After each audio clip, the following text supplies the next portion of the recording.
Indaba le isingenwe yazi yangenelwa nabasendlunkulu nangulethiwe Zulu la eduze kwami. Ninjani mntwana? Siyaphila ninjani? Ngiyanibingelela nonke, ngibingelele nabantu bonke nje abakhona la kwiMash and Mash.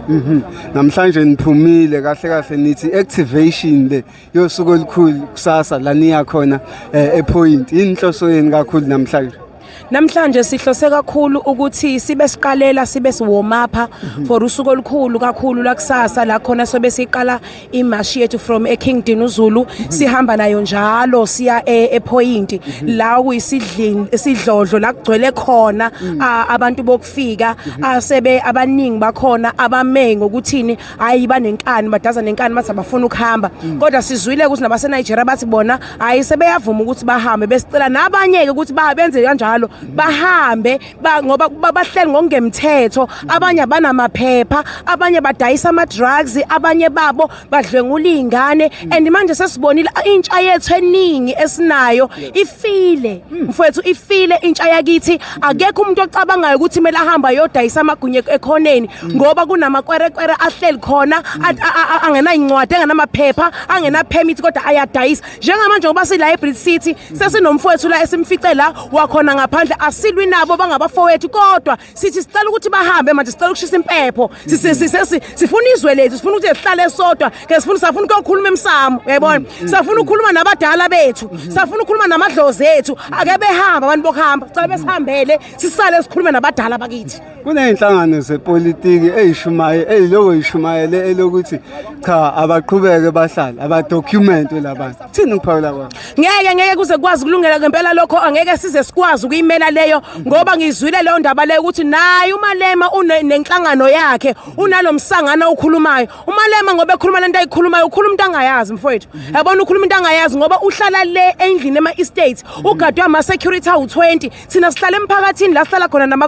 nabantu bokufika abasibamba iy'nkunzi abenza yonke into abadayisela iy'ngane zethu ama-drugs aba-rape iy'ngane zethu bathatha osisi bethu babenza ama-prostitute bahambe bayobadayisisa ngemzimba kodwa manje thina sihlala kanjani abantu abanjalo endaweni yethu uhlala kanjani uma ufikile uvakashile emzini womuntu ufike sewuhlala ungasafuna ukuhamba kanjani uthi awusafuna ukuhamba emzini womuntu sikhulume ngabaholi kakhulu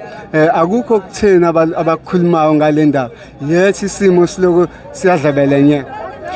abaholi bethu siyeza ukuthi impela abanye babo basathule and abasho ukuthi kwenzakalani kodwa thina sikushoyo ukuthi asimile okusalayo amakwerekwere azohamba ukuthi uzothatha isikhathi esingakanani kodwa kusalayo bazohamba ngoba uhulumeni uthatha iminyaka eminingi uqova izwe lethu thina ngeke usithathe iminyaka eminingi ukuthi sibakhiphe ezweni lethu ngoba thina asisakwazi ukwenza into omama bethu bayada abanama permit kodwa bona banama permit bona banezitolo baona izitolo baona ama building thina asinama building asinawo ngisho umhlaba sebenemizi banezindlu kanjani ezweni likaMthaniya akwazi ukwenzeka lokho akwazi ukwenzeka sesivala nje ake sibheke eMaZulu indaba yabantu bokufika abanamashop ematawuni endaweni ezihlukene yes kunomthetho eSouth Africa othi umuntu angaphandle kuzabe nesitolo kumele ainvest u5 million laba sibona benamashop angawethi ngisho 50,000 into engayisho ukuthi sekunzima kakhulu ngoba manje kwabona sebekwazi ngisho ukubribe babribe ngisho abantu abaphezulu nabakhulu kuyinkinga kakhulu even nakuthina ngoba thina nathi asinayo lo mali yokubabribela kodwa into engayisho ukuthi awukwazi ukuthi uwokufika ube nesitolo endaweni yethu thina asinazi izitolo bona